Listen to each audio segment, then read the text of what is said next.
So this time nga biyan nagasugod na ang posisyon diri sa may Haro Metropolitan Cathedral.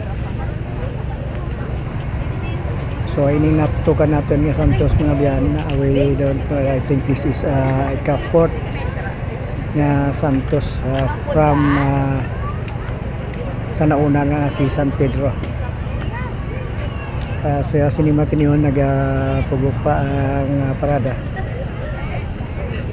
Maging amat-amat lang mga biyan. So dumdumato mga biyan sa kada posisyon ng kalatabo, ini ginapanagiyahan sa ibang mga private nga mga tao ang kada Santos ini o mayara man nga pinamilya gid ang pag nagapanagiya sini kag ginapagawa lang ini panahon sa nga Biyernes Santo, bilang panaadbalan nila mga biyano sa ilang pamilya.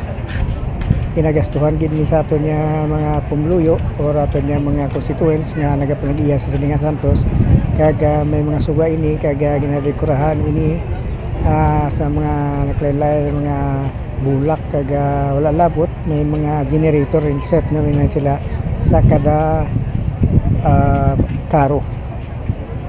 May mga membro man ini mga libuto nga nagaguyod sini kag may man nagka-control man sa nga pagsungkit man sa mga wire nga kung halimbawa malabot ini sila sa nga mga balabag nga wire sa may dalanon, may nagasungkit nini para nga makalampuas man ang ini nga mga Santos no. Well, so this time nga biyan makita gid naton diri ang sini nga kapunanon nga amat-amat naman dugok diri ang halin sa iban nga mga area sa nga aton nga distrito sang Haro kag iban pa.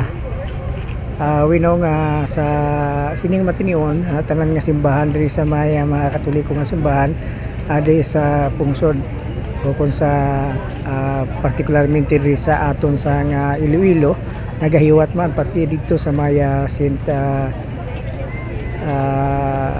San Jose dito sa maya Plaza Libertad kag diri sa may St. Clements sa Villa kag iban pa no sa Mulo.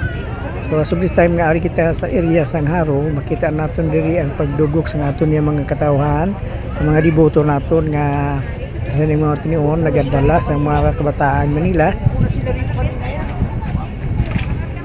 Kag sini nga time nga biyan na maayo gid ang pagsulundan sa aton nga trapiko diri. So this time nga biyan nagasugod na no, matamat na lakat. Mga karo diri kung nagatupod man ang mga dibote nato no.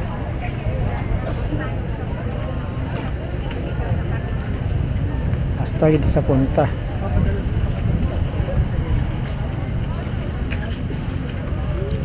May mga dalagi din ato yung mga kauturan ng mga kandila, mga kabataan nila, pamilya nila, mga biyan nga talag sa once and a year lang niya nga magkalatabo nga nagasaulog kita sa nga Lenten season mga adlaw.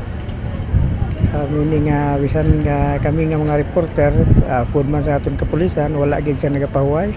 Galantaw man kita kung ano man mga untoward incident nga posible magkalatabo man diri sa palibot naton sa nga aton nga pungsod o aton nga area.